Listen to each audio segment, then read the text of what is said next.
ओम अज्ञानतिमिरन्धस्य ज्ञानाञ्जनशलाकया चक्षुर्मिलितं येन तस्मै श्रीगुरुवे नमः। श्रीचैतन्यमनोभीष्टं स्थापितं येन भूतले स्वयं रूपं कदा मह्यं कदा ददाति स्वादपदान्तिकं। वन्देऽहं श्रीगुरुं श्रीयुधपदकमलं श्रीगुरून् वैष्णवाक्षचं श्रीरूपं साग्रजातं सहगण रघुनाथविन्तं सजीवन साद्वैतं सावधूतं परिजन सहितं कृष्ण चैतन्य देवं श्री राधा कृष्ण पादान सहगण ललिता श्री विशाखविन्ताक्ष च। नमः ओम विष्णुपादाय कृष्ण पृष्ठाय भूतले श्रीमते भक्ति वेदांत स्वामी इति नामिने। नमस्ते सरस्वते देवे गौरवाणी प्रचारिणे निर्विशेष शून्यवादी पाश्चात्य देश तारिणे। हे कृष्ण करुणा सिंधु दीन बंधु जगतपते गोपीश गोपिक कांत राधा कांता नमस्तुते। तप्त कांचन गौरांगी राधे वृंदावनेश्वरी वृषभानु सुते देवी प्रणमामि हरि प्रिये। वांछा कल्पतरुभ्यश्च कृपा सिंधु वच पतितानां पावनेभ्यो वैष्णवेभ्यो नमो नमः। जय श्री कृष्ण चैतन्य प्रभु नित्यानंद श्री अद्वैत गदाधर श्रीवासादि गौर भक्त वृंद। हरे कृष्णा कृष्णा कृष्णा हरे हरे, हरे राम राम राम हरे हरे। तो हम कर रहे हैं 11वें चैप्टर का 14वें नंबर का श्लोक, अर्जुन का विस्मय और भक्ति का उत्कर्ष। ततः स विस्मयाविष्टो हृष्टरामो धनंजयः प्रणम्य शिरसा देवं कृतर अंजलिर्भाषत। उस समय धनंजय अर्जुन अत्यंत विस्मित हो गए, उनके रोम रोम खड़े हो गए। उन्होंने भगवान को सिर झुकाकर प्रणाम किया और हाथ जोड़कर भगवान से बोलना प्रारंभ किया, प्रार्थना करना प्रारंभ किया। तो इस श्लोक की भूमिका के बारे में अगर अपन समझें कि अर्जुन के जीवन का टर्निंग पॉइंट है, ये भी भगवत गीता के 11वें अध्याय में अर्जुन केवल ज्ञान नहीं सुन रहे बल्कि अब साक्षात्कार कर रहे हैं। पहले अर्जुन कृष्ण को मित्र मानते थे, सारथी मानते थे, सलाहकार मानते थे, लेकिन अब वे कृष्ण की ऐश्वर्य शक्ति देख रहे हैं। ब्रह्मांड को भगवान के भीतर देख रहे हैं। ऋषि काल जन्म और विनाश सब कृष्ण में है। 11.14 श्लोक जो है अर्जुन की चेतना में एक महान परिवर्तन दिखाता है। तो यहां से मित्रता, विस्मय, सहजता से श्रद्धा से संवाद, संवाद से स्तुति, स्तुति से प्रश्न से समर्पण। तो विस्मया भावी विष्टो मतलब आध्यात्मिक जीवन में विस्मय का महत्व के बारे में हमको समझना चाहिए। विस्मयाविष्टि अर्थात आश्चर्य से भर जाना। और आज संसार में लोग मोबाइल देखकर विस्मित हो जाते हैं, एआई देखकर विस्मित होते हैं, विज्ञान देखकर विस्मित होते हैं, लेकिन भगवान को देखकर विस्मित नहीं होते। तो भक्ति का प्रारंभ कब होता है? जब जीव ये अनुभव करे कि भगवान सामान्य नहीं है। अर्जुन के पहले कृष्ण के साथ हंसी मजाक किया, साथ भोजन किया, साथ सोए, मित्रता की, लेकिन विश्व रूप देखकर समझ गए ये मेरे मित्र मात्र नहीं परम ईश्वर है। श्री प्रभुपाद का महत्वपूर्ण पॉइंट तात्पर्य के माध्यम से हम समझे कि जब भगवान की दिव्यता प्रकट होती है तो भक्त का भाव बदल जाता है। तो रष्ट रामो मतलब भक्त के शरीर में आध्यात्मिक भाव, स्पिरिचुअल इमोशन, रष्ट रामो अर्थात रोमांच होना। भक्ति केवल मानसिक दर्शन नहीं है, सच्ची भक्ति शरीर को भी प्रभावित करती है। भक्ति रसामृत सिंधु में 8 सात्विक भाव है, अश्रु, कंप, रोमांच, स्वरांभंग, स्तंभ आदि।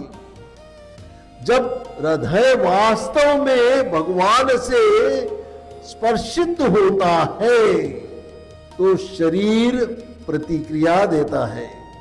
इसका उदाहरण अपन समझे तो प्रहलाद महाराज, चैतन्य महाप्रभु, श्रील प्रभुपाद की कीर्तन अवस्था। लेकिन सावधानी हमको यहां पे देना होगी। आचार्य बताते हैं कि कृत्रिम भाव नहीं, अभिनय नहीं, सच्ची भक्ति से स्वतः उत्पन्न भाव। आजकल लोग मंच पर भाव दिखाते हैं, सोशल मीडिया पर भक्ति प्रदर्शित करते हैं, लेकिन अर्जुन का रोमांच प्रदर्शन नहीं, साक्षात्कार का परिणाम था। प्रणम्य शीर्षा देवम मतलब ज्ञान का परिणाम। जैसे ही अर्जुन ने भगवान को समझा, उन्होंने सिर झुका दिया। वास्तविक ज्ञान क्या करता है? अहंकार नहीं बढ़ाता, विनम्र बनाता है। तो आज की समस्या क्या है? थोड़ा ज्ञान बढ़ा, अहंकार, थोड़ी सिद्धि बढ़ी तो बड़ा अभिमान। लेकिन भगवान का दर्शन व्यक्ति को छोटा महसूस कराता है, मुनेपन का अनुभव कराता है। और जब हम हिमालय देखते हैं, समुद्र देखते हैं, ब्रह्मांड की विशालता देखते हैं, विशालता के बारे में विचार भी करते हैं, तो स्वयं तो बहुत छोटा महसूस करते हैं। तो फिर संपूर्ण ब्रह्मांड के स्वामी को देखकर कैसा अनुभव होगा? इस बात का अनुमान लगाया जा सकता है कि अर्जुन समझ गए कि मैं नियंत्रक नहीं हूं, कृष्ण ही सर्वनियंता है। फोल्डेड हैंड्स, कृत अंजलि के साथ, कृत अंजलि को हमको समझना चाहिए कि हाथ जोड़ना केवल संस्कृति नहीं, यह दर्शाता है कि मैं समर्पित हूं, मैं विरोध नहीं कर रहा हूं, मैं ग्रहण करने को तैयार हूं। तो भक्त की सबसे बड़ी समस्या कि लोग भगवान को सुनते नहीं। तो हम सबकी भगवान को निर्देश देना चाहते हैं, हमारे जैसे लोग यही समस्या है। लेकिन अर्जुन इतने खूबसूरत भक्त हैं, बहस नहीं कर रहे, तर्क नहीं कर रहे, सरेंडर मोड में आ चुके हैं, और यही शिष्यत्व है। तो अर्जुन भयभीत थे या प्रेममय थे? तो श्री प्रभुपाद कहते हैं अर्जुन भय से नहीं बल्कि विस्मय से प्रभावित थे। ये बहुत महत्वपूर्ण अंतर है कि भौतिक भय असुरक्षा से उत्पन्न होता है, लेकिन आध्यात्मिक विस्मय भगवान की महानता देखकर उत्पन्न होता है।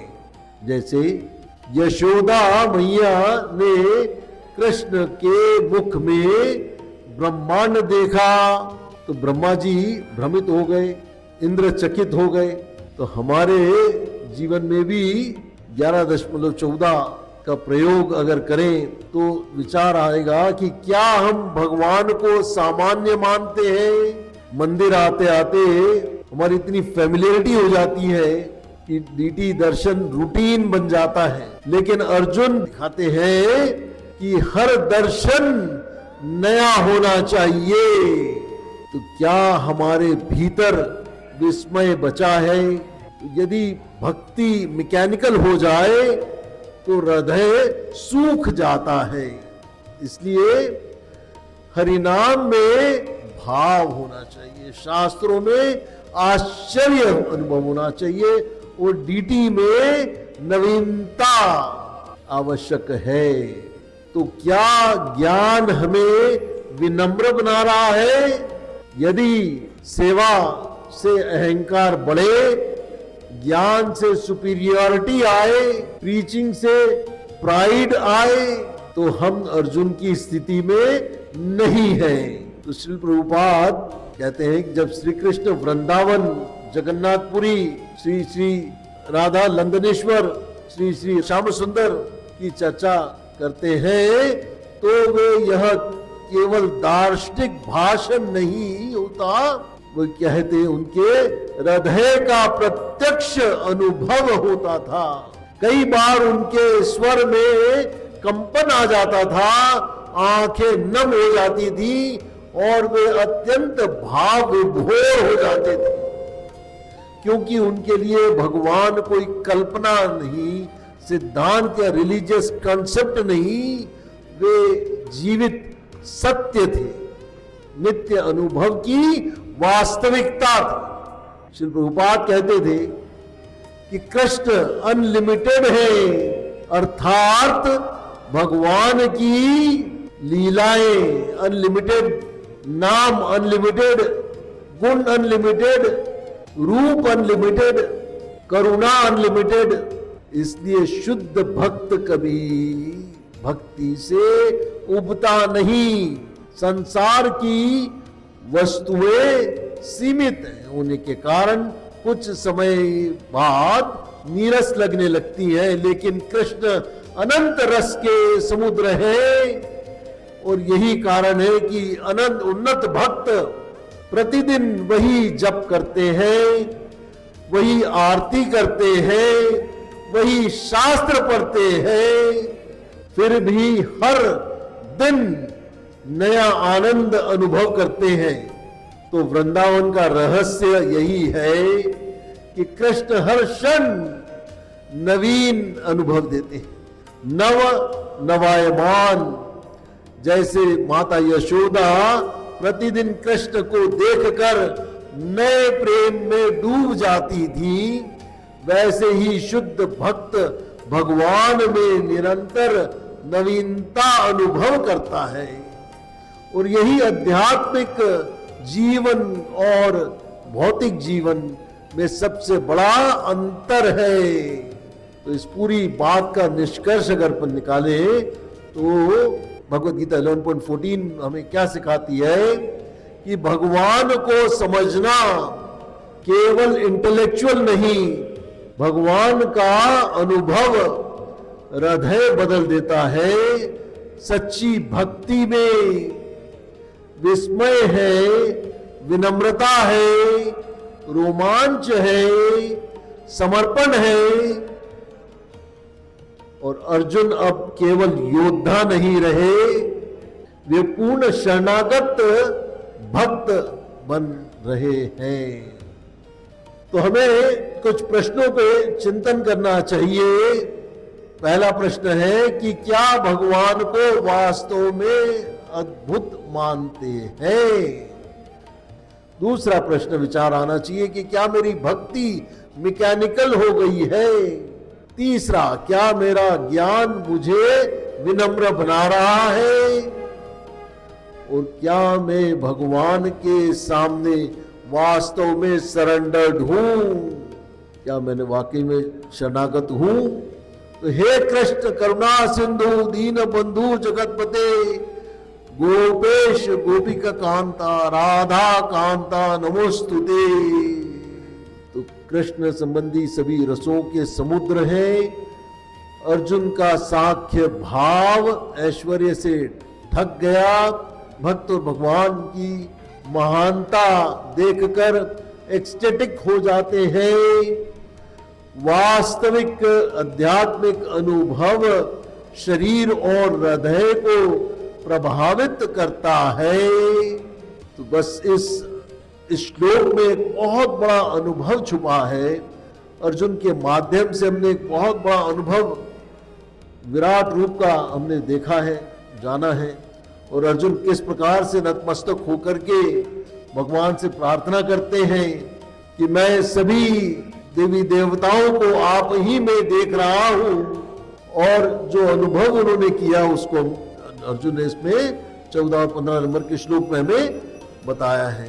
तो अर्जुन के माध्यम से हमने इस श्लोक को समझा है और जो अर्जुन ने अनुभव किया है उस अनुभव को भी हमने जाना है। और भौतिक दुनिया में हम किस प्रकार से हमें विचार करना चाहिए ये भी हमने इस श्लोक के माध्यम से समझने का प्रयास किया है। हम जब मंदिर रोज आते हैं, कल आए थे, परसों आए थे, एक हफ्ते पहले आए थे, तब और आज में आपके अनुभव में कोई फर्क है? जब भी आए थे आखिरी बार और आज में आपको कुछ अनुभव में डिफरेंस है? इसीलिए यही जो है ना, इसलिए श्रवणम बहुत महत्वपूर्ण है। जब अपन सुनते हैं तो हमारे भाव, आध्यात्मिक भाव में परिवर्तन आने लगता है। जिस प्रकार से अर्जुन का विचार था, जिस तरह से अर्जुन का आध्यात्मिक भाव था, वो आध्यात्मिक भाव भी हमारे अंदर आने लगता है। अदरवाइज जो है हम 99% लोग, श्री प्रभुपाद जैसे शुद्ध भक्तों की बात अलग है, हम सब जो है, हमारे गुरु महाराज जैसे लोगों की बात अलग है, लेकिन हम जब सब जो है आमतौर पे भौतिक दर्शन करते हैं, है ना।